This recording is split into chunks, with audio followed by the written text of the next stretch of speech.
Muy buenas tardes a todos. Me corresponde a mí, como director del Departamento de Derecho Civil de la Universidad de Valencia, inaugurar estas quintas jornadas internacionales de Derecho de Familia, y me corresponde a mí por deferencia de mi buen amigo, el profesor José Ramón de Verda. La verdad es que la relación con el profesor de Verda se remonta ya a bastantes años. Compartimos momentos magníficos en el Colegio de España en Bolonia, compartimos pared medianera y conocemos las intimidades más profundas uno de otro, pero no es este el momento de recordar aquellos maravillosos años, y estamos ambos atados por un pacto de recíproca omertà. Aquí lo que pasó allí pasó, y allí se quedó. Bien, esas vivencias de hace tantos años me ha permitido conocer de primera mano la trayectoria del profesor José Ramón de Verda, y sobre todo admirarme por su incansable entusiasmo. Ese entusiasmo es un entusiasmo que se traduce en la organización de todo tipo de eventos, jolgorios y saraos, y que en el fondo tiene hoy una magnífica plasmación.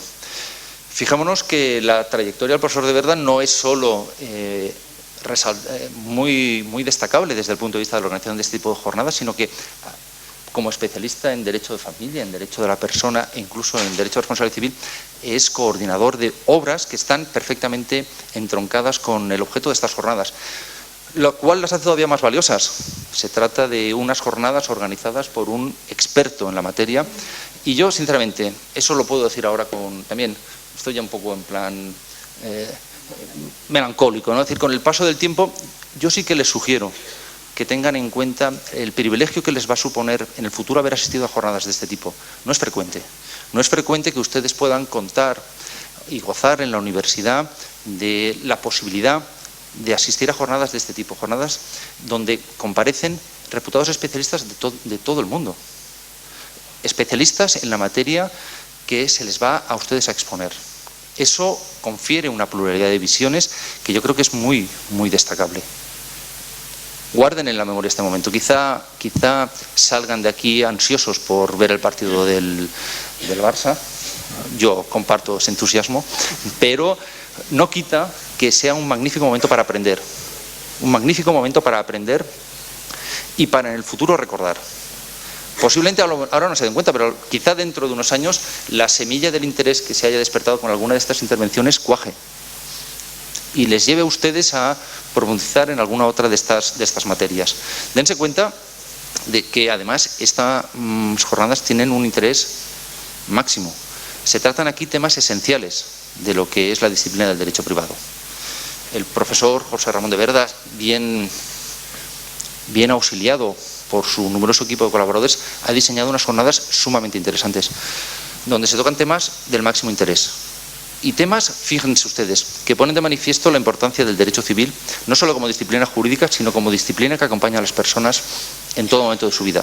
A veces decimos que el derecho civil es un derecho silencioso, porque es un derecho que nos acompaña, que está con nosotros aunque no nos demos cuenta. Valoren ustedes hasta qué punto los temas que aquí se abordan no son temas cotidianos de sus relaciones actuales. Valoren ustedes hasta qué punto se han llegado a preguntar si, como les expondrá por ejemplo la profesora Algarra, sus padres tenían derecho a corregirles físicamente o no en el curso de su menor edad. ¿Eso es posible? ¿Eso puede darse?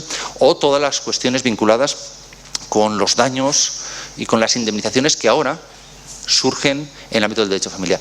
Hasta ahora estábamos todos acostumbrados a ver la familia como algo estanco, algo cerrado en sí mismo. Un modelo patriarcal que ahora ha cambiado. Estas jornadas demuestran con total claridad que nos encontramos en un modelo en tránsito, en un modelo hacia una situación en la que aparentemente todos somos iguales en el ámbito de la familia y donde los derechos fundamentales de las personas pasan a primer término. Insisto, aprovechen la ocasión, disfruten de las jornadas y hagan como yo, aprendan, porque para eso estamos aquí, para aprender. Nada más, muchas gracias.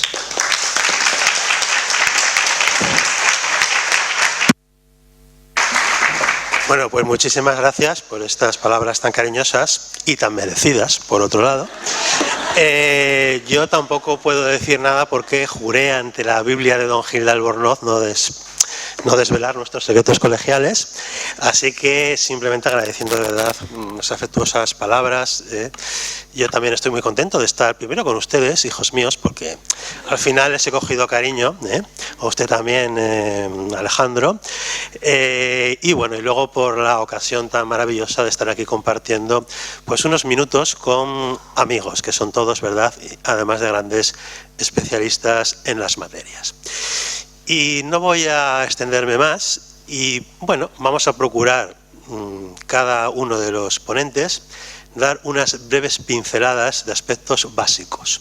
Entonces, dentro del equilibrio que supone un acto de estas características, que tiene que tener un cierto nivel, pues intentaremos hacerlo lo mejor posible para no parecer aquello que el doctor Javier Barceló ha llamado muy gráficamente el doctor siesta.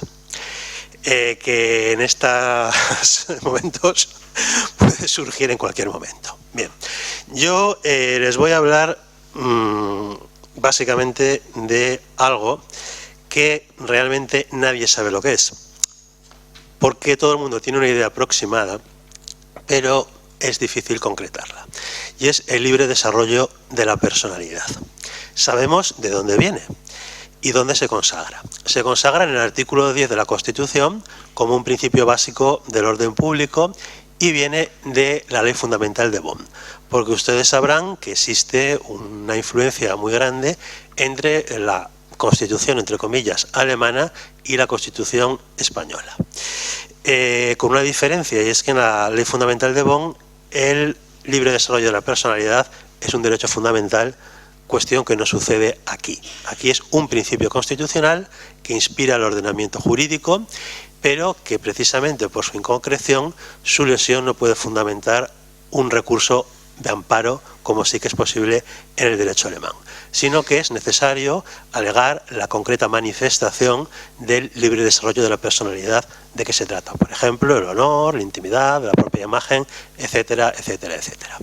Bien, este principio fue estudiado por la doctrina, pero fue poco utilizado por los tribunales y por los legisladores, precisamente porque estamos en una Constitución moderna donde existe un desarrollo pormenorizado de los derechos fundamentales concretos. Sin embargo, yo siempre pensé que una de las grandes reformas en materia de familia, yo creo la más importante que hubo en España, que es la de 1961, con dos leyes, la de 7 de julio y 13 de mayo, estuvieron sin duda inspiradas en este principio. ¿Qué significa? Pues básicamente, con base a algunas sentencias del Tribunal Constitucional, podemos definirlo como la opción que tiene el ser humano de elegir entre diversas variantes o facetas aquella que más es acorde a sus propias preferencias. Esta es la idea básica. Este libre desarrollo de la personalidad fue muy utilizado por el Tribunal Constitucional, por ejemplo, para defender que había modelos de familia plurales en nuestro ordenamiento jurídico y que existía una opción vital y libre para elegir el tipo de familia que una persona quería formar. Bien una familia basada en el matrimonio, bien una familia basada en algo distinto, en una pura relación de hecho, que es lo que se llama convivencia moreusorio, ¿no? O convivencia marital o unión de hecho. Pero yo creo que este principio realmente inspiró en lo que, bueno, se ha llamado la personalización del matrimonio. Vamos a retrotraernos a una edad, a un tiempo en que ustedes no habían nacido, creo. ¿En 1981 habían nacido? No. Bueno, pues hasta 1981 no existía divorcio, sino que te casabas para siempre. Como le pasa a Sospedra con Isabel, que era para siempre. Luego, en materia de nulidad, había un principio que era el de absorción del consentimiento por la forma de celebración del matrimonio. Vamos a hacer aquí algunas breves pinceladas de lo que es cada cosa. Roberto, atienda. La distinción entre nulidad y divorcio. Yo creo que prácticamente todos lo saben respecto del contrato, lo que es nulidad o invalidez, lo que es resolución, pero quizás todavía no han estudiado derecho de familia. Entonces, ¿la nulidad qué significa? La nulidad significa que cuando falta algún requisito estructural del matrimonio, este es inválido y no produce ningún efecto. Mientras que el divorcio, realmente lo que sucede es que el matrimonio despliega sus efectos, pero llega un momento en que se disuelve. ¿Esto lo entienden? Luego el divorcio no borra los efectos del matrimonio. Mientras que la nulidad, en principio, sin perjuicio de figuras como el matrimonio putativo, entiéndase esta palabra en su sentido jurídico, y no en otro sentido, en principio borra esos efectos. Bueno, pues fíjense que hasta el año 81 las causas de nulidad por vicios del consentimiento eran muy reducidas. Concretamente no se regulaba más que una causa, básicamente, que era el error en la identidad de la persona. Quiere esto decir que si alguien se casaba y resulta que quien con quien se había casado era otro u otra, el matrimonio era nulo. Esto, claro, no es muy frecuente, ¿verdad? Con lo cual este matrimonio no se declaraba nulo jamás por esta causa. Hay algunos casos que pone la doctrina, salvo fuera el matrimonio por poder, y es cuando alguien se va a casar, avanza hacia el altar, ve a la novia envuelta su cara con un espeso velo nupcial, se casa con ella, le dicen, puedes besar a la novia, la levanta y no es... Bueno, levanta el velo y no es su novia, es la hermana de su novia, por ejemplo. Son casos realmente extraños. En cambio, más frecuentes pueden ser otras causas que fueron introducidas en la reforma del 81, que es el error en cualidad personal del otro contrayente. Cuando alguien se casa pensando que el otro contrayente tenía unas cualidades objetivas importantes y resulta que no las tiene, si esas cualidades son de entidad, se puede pedir la nulidad de matrimonio. ¿Por qué? Porque no se adecúa a tu concreto proyecto vital para el cual te has casado. Por ejemplo, Roberto Díaz. ¿Usted por qué pediría la nulidad de matrimonio? Si supiera que Marta... Sí, que lo sabe. Es que ella es perfecta, ¿verdad? Arantxa, ayúdele usted. Si usted supiera, no de Marta, sino de una novia. ¿Por ejemplo? ¿Qué? Ay, la infidelidad está sobrevalorada. Pero bueno, tendría que ser un comportamiento quizás pues tendente a la infidelidad que tú desconocieras, no una fidelidad que puede ser una causa para ti subjetiva de divorcio, porque el divorcio no tiene causas. Tendría que ser como una predisposición a la infidelidad, por ejemplo, pues padecer una enfermedad o no. La linfomanía, por ejemplo. ¿Verdad, Antonio? La linfomanía. ¿Qué más? No, Antonio ya sabe por qué se lo digo. A ver, ¿qué más? Por ejemplo, en una mujer, a ver, no sé, una chica cualquiera. Laura, ¿está por aquí? ¿Laura? A ver, ¿qué causa? ¿Qué error? Por ejemplo, que fuera mujer, tiene que pensar, porque que fuera impotente, que fuera estéril, que tuviera una condena penal, que fuera transexual, en fin, todas estas cuestiones pues pueden dar lugar a la nulidad del matrimonio. Luego, imagínense también que alguien se casa, pero no se casa para asumir el estado civil de casado, sino para obtener una apariencia con la cual, por ejemplo, conseguir el permiso de residencia. Bueno, pues este matrimonio es un matrimonio ¿cómo? ¿Cómo es este matrimonio? Simulado o de conveniencia. Luego, las partes, cualquiera de ellas, pueden decir que prevalezca la verdad real respecto de la formal, porque la forma de celebración del matrimonio no cubre la inexistencia de consentimiento. ¿O qué decir de la reserva mental? ¿Qué es la reserva mental? Es que tú quieres una cosa y dices otra. Claro, esto hay que matizarlo, porque esto lo hacemos todos. Pero me refiero, cuando tú vas a casarte, dices que te quieres casar y en cambio por dentro dices, no me quiero casar. Bueno, pues en este caso, si llega a demostrarse que hay una divergencia consciente y que tú no has querido más que una apariencia de matrimonio, por ejemplo, para obtener el permiso de residencia, pues también podrías declarar el matrimonio nulo. ¿Ven ustedes por dónde va el libre desarrollo de la personalidad?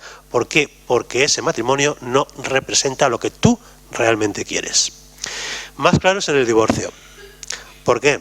Porque hasta el año 81 no había divorcio, en el año 81 se admite el divorcio y realmente ese matrimonio solamente va a persistir en la medida en que sea un cauce adecuado para tu concreto desarrollo de la personalidad. ¿Esto lo entienden? Prevalece el matrimonio como cauce del servicio de desarrollo de la persona sobre consideraciones de interés social, matrimonio institución, matrimonio estabilidad, interés de la familia, interés de los hijos, que no es que se desconozcan, ni mucho menos, pero prevalece la libertad. Bueno, este principio ya sí que se acentúa en el 2005 con dos reformas muy importantes y aquí sí que directamente se hace referencia a ese principio en las exposiciones de motivos de las leyes, que son la ley de matrimonio entre personas del mismo sexo. Ya se considera que el matrimonio también es cauce para el desarrollo de la personalidad de personas del mismo sexo, aunque no puedan procrear naturalmente, y luego con la nueva regulación del divorcio. Porque hasta este momento, hasta el 2005, había causas que podían ser objetivas, porque no eran causas culpables, la separación sí, que era el cese efectivo de la convivencia conyugal. Ese era, digamos, el núcleo. Pero desde el 2005 ya no hay ninguna causa para divorciarte. ¿Por qué? Porque se considera que si una persona ha decidido libremente que ese matrimonio no es un cauce de desarrollo de su personalidad, puede libremente, pasados 3 meses, divorciarse. Con lo cual, no se preocupe usted, Roberto, que puede casarse tranquilamente, que con tal de esperar 3 meses podrá divorciarse. Bien, hasta aquí más o menos lo que yo digo, ¿me entienden? Más o menos. Es que somos clarísimos. La lectura clásica del libre desarrollo de la personalidad. Pero yo estoy un poquito reflexionando sobre si este cauce ya viejo de libre desarrollo de la personalidad, porque lo que les estoy contando ya parece viejo, no podría tener alguna otra proyección. Y yo creo que sí, que esa otra proyección puede modular ciertas soluciones, no ya respecto de la configuración del matrimonio y del divorcio, sino respecto a las consecuencias que derivan de el divorcio o de la separación. Bueno, separaciones ya no hay, porque como las causas de separación y de divorcio son las mismas, el que ya piensa que su matrimonio está en crisis va directamente al divorcio. Entonces hay concretamente 2 casos en los cuales yo me voy a centrar. Uno es el de la pensión compensatoria y otro es el de la atribución del uso de la vivienda familiar. Vamos respecto a la última de las cuestiones. La atribución del uso de la vivienda familiar está regulada en el artículo 96 del Código Civil, que dice en su párrafo primero que el uso de la vivienda familiar se atribuirá a los hijos y a los progenitores o al cónyuge con quien conviva. Bueno, este artículo, interpretado literalmente, dio lugar a una serie de abusos que ustedes pueden comprender perfectamente. Los matrimonios cada vez duran menos. Desde que el amor es la causa de celebración del matrimonio, esto es un auténtico desastre. Los matrimonios no duran nada, no se casen por amor, cásense por conveniencia. Y entonces el matrimonio durará siempre. ¿Está claro, Roberto? Perfecto. En cambio, el matrimonio de Sospedra no durará nada, porque el pobre está enamorado hasta los tuétanos. Bueno, la cuestión está en que hoy en día la casa, en una situación de crisis económica además, es el medio de ahorro fundamental de una familia. Entonces, si la casa es privativa de uno de los progenitores o uno de los cónyuges, o si es común, si tú realmente privas del uso de la vivienda familiar al progenitor no custodio, le estás imposibilitando la posibilidad de rehacer su vida en muchísimas ocasiones. Claro, el interés de los hijos tiene que ser prevalente, pero se tienen que imponer soluciones razonables. ¿Por qué? Porque se tiende a pensar que los intereses existenciales son solamente los de los menores. Y esto no es cierto. También la persona que se divorcia tiene intereses existenciales y no solamente un interés patrimonial a recuperar su vivienda, sino también un interés existencial a poder formar una nueva familia y a no tener que volver con 50 años a casa de tus padres. Que claro, siempre están ahí, porque a la madre no hay más que una y esa nunca te va a dejar. Mientras que la mujer o el marido, eso no está escrito, lo que puede pasar. Entonces se han ido estableciendo una serie de soluciones en las que yo quiero insistir y quiero pensar que realmente el soporte es el libre desarrollo de la personalidad. E igual me voy a centrar solamente en esto porque tampoco quiero cansarles. Y quizás voy a dejarlo de la pensión compensatoria, porque como luego se va a cortar a las personas que no respetan el tiempo, de hecho tengo un mazo aquí que me he traído para darle a los dedos, pues entonces me parece una mala cosa hacer yo un mal ejemplo. Pero ¿qué sucede o qué sucedía hasta hace poquito? Pues hasta 2011 sucedía que si se atribuía la custodia a uno de los progenitores, que normalmente era la madre, aunque la vivienda fuera común o fuera privativa del marido, incluso si tenían otra vivienda u otra posibilidad de tener otra vivienda, tenía derecho a permanecer en esa vivienda. ¿Esto lo entienden? Esto realmente tiene un sentido muy escaso y ya el Tribunal Supremo desde el 2011 pues viene a decir en una sentencia del Pleno que la función de la vivienda es asistencial, que tiene que explicarse en clave de derecho a alimentos y que si existe otra vivienda apta para satisfacer las necesidades de los hijos, a ella tienen que ir. Y les voy a contar una cosa clarísima, a ver qué les parece a ustedes, porque a mí me parece de sentido común. A ver, concentrémonos. Concéntrense, Antonio. Usted, imagínese que está casado. Tenían una vivienda de los dos en la que residieron. Luego se cambiaron a otra vivienda que era propiedad exclusiva suya. Se divorció. Se atribuyó la custodia a la mujer y ella pidió el uso de la vivienda familiar y se le concedió. Pero al tiempo resulta que la vivienda originaria que había sido arrendada dejó de estarlo porque el contrato de arrendamiento se extinguió. Y usted pidió al juez que revocara en la modificación de medidas el uso de la vivienda familiar y se le otorgara a usted. ¿Qué le parece? ¿Le parece adecuado y justo? ¿Todo el mundo le parece justo? Pues me alegro porque esto significa que hay una evolución social ya muy clara.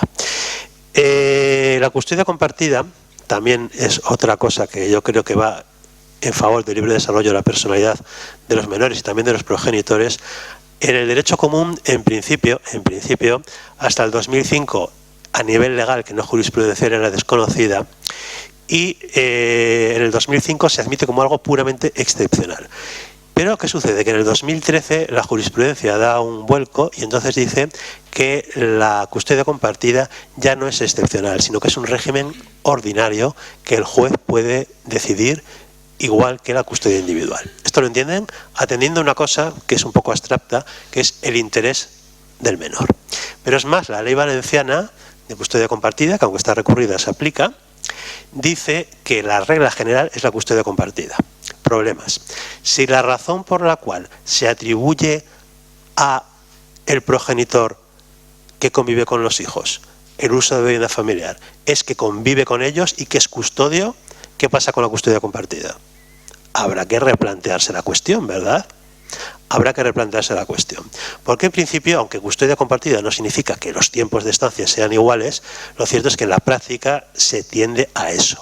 Entonces, el Tribunal Supremo, en una sentencia de noviembre del 2014, con muy buen criterio, ha dicho que así como cuando hay hijos menores no se pueden establecer límites al uso de la vivienda familiar, por ejemplo, hasta la liquidación de la sociedad de gananciales, cuando la custodia es individual, cuando la custodia es compartida, no hay ninguna razón para atribuir a alguien la vivienda en detrimento del otro, salvo que haya un interés necesitado de protección instrumental, quiere decir que, por ejemplo, un cónyuge pues no tenga ningún medio y entonces no pueda atender al niño cuando le toca estar con él. En ese caso, excepcionalmente, cabrá atribuirle, pero siempre temporalmente. Y concretamente esta sentencia se dice 2 años revisables, pero 2 años. Lo mismo que cuando se atribuye excepcionalmente a un progenitor que no tiene hijos. Última cuestión, y con esto acabo de verdad, porque tampoco quisiera cansarles, porque ya les cansaremos entre todos, pero de momento no. Pensión compensatoria. La pensión compensatoria hasta el 2005 era lo más parecido a un seguro de vida. ¿Esto qué quería decir? Que aunque tú te divorciaras, tenías derecho a una pensión compensatoria si te divorciabas, si había un desequilibrio económico. Esto era como aprobar una oposición. Claro, siempre que eligieras bien. Bueno, a partir del 2000, por eso Antonio hay que elegir bien. En el 2005 hay un cambio y ya se admite la temporalidad de la pensión compensatoria. Pero la jurisprudencia ha ido más allá a partir de 2011 y ha establecido un giro jurisprudencial que me parece muy interesante. Y es que se empiezan a matizar las consecuencias de ese derecho a la pensión compensatoria. Se dice, es temporal, muy bien.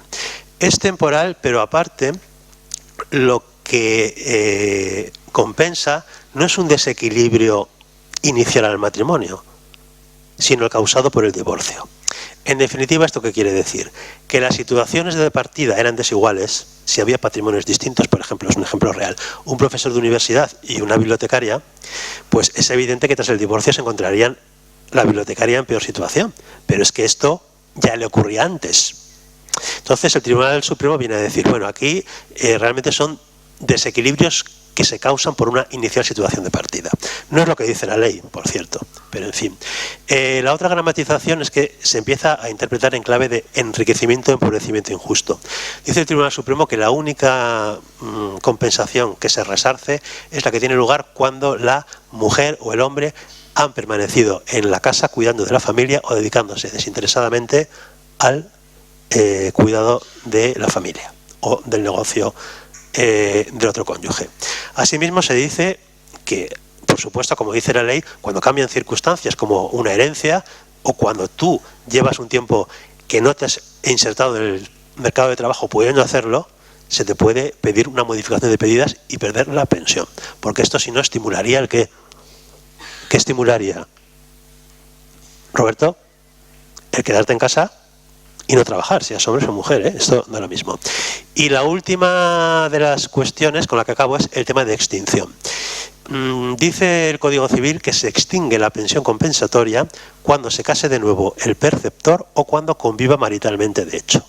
Claro, el matrimonio es fácil porque es formal, pero la unión mori uxorio no. Entonces, ¿qué hacían algunas personas? Convivían de hecho, pero lo ocultaban. Entonces no residían siempre teóricamente en el mismo domicilio o por lo menos no estaban empadronados. ¿Qué ha hecho el Tribunal Supremo últimamente? Decir que se extingue la pensión compensatoria también cuando, aunque no vivan en un domicilio fijo de manera continuada, existe un proyecto de vida común recognoscible socialmente.